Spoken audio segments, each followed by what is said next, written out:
Fog Wrestling back with a Smackdown review 22nd of April 2022. We are what I believe the pay-per-view is right around the corner, WrestleMania Backlash.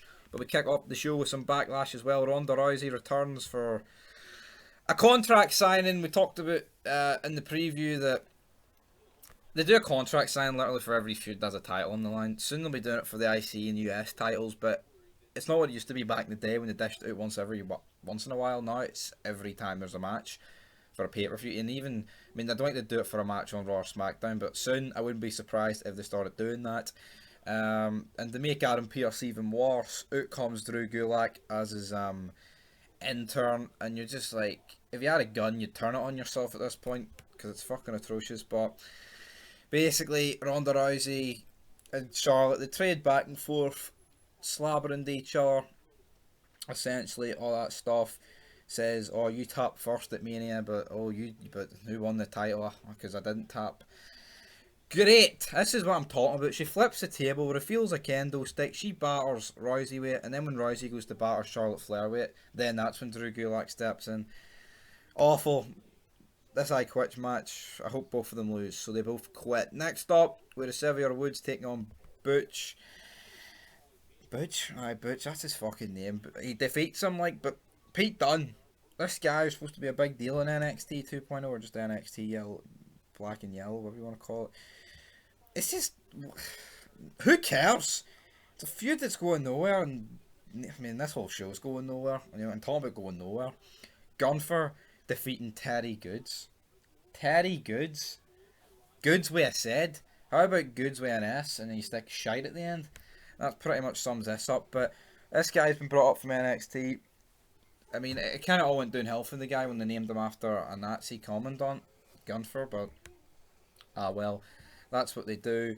And of course he's going to defeat him. I mean, this guy, albeit he lost to Braun Breaker, or Braun Breaker, or whatever the fuck you want to call him, like, stick him in to this title feud. I mean, like, why not send him in to against Roman Reigns? Like, Reigns is doing fuck all.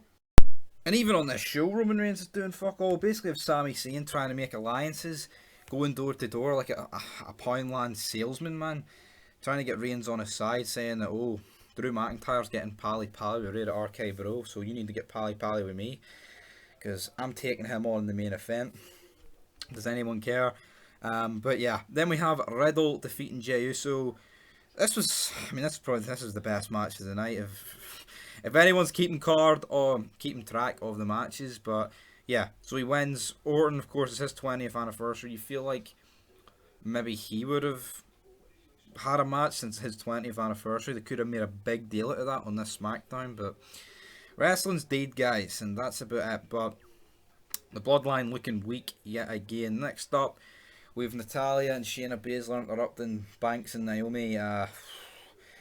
Talk about painful segment. This was fucking pish. Natalia sadly gracing us for the second time this week. She was on NXT. It's so stupid. She's in one storyline on NXT and then they're on another on SmackDown, just like Ziggler was. But at least Ziggler actually won the title in NXT. I mean, what's that stupid bitch going to do? Fuck all. Square root of hee-haw. And it looks like this is going to be a tag match. I mean, does anyone care? No one cares. This just sucks. Then we have Madcap Moss defeating Angel Garza. Before this, we did have Corbin talking to him backstage, basically saying about how about we put last week behind us, we're both sorry and you can just be my lackey. And he went, there's more chance of your hair growing back than me becoming your lackey again. Decent comeback, but the laughing after it kind of just buried any fucking entertainment. And then Corbin after the match battered him and then took the Andre the Giant Battle Royal trophy as he exited the arena. But then it was the main event time. McIntyre and Sami Zayn lumberjack match. This ended in a no contest. Oh, Jesus. I mean, the Usos did come out. Next week it's going to be Zayn taking on McIntyre in a steel cage after Pierce came out after the match got finged. But then in the ring you've got McIntyre battering Shanky and Mahal, and you're like, we've fucking seen this about 110 times. Like, no one cares. I mean, not that anyone cares about the rest of the show, but seeing something shite, but you see it 100 times over, it's going to be worse the 100th time than the first time. Even though it's all shite wrapped up in a fucking poo bag. Woo! Anyway, though, that's it for SmackDown. I'm glad this review's done. I think the pay per view's Sunday. I mean, I haven't really been keeping track of this shite, but we'll see you then. Sami Zayn looked like a nonce. He's about to rap the big dog's door while the big dog is signing out. And until then, I will give this crock of shite a 2.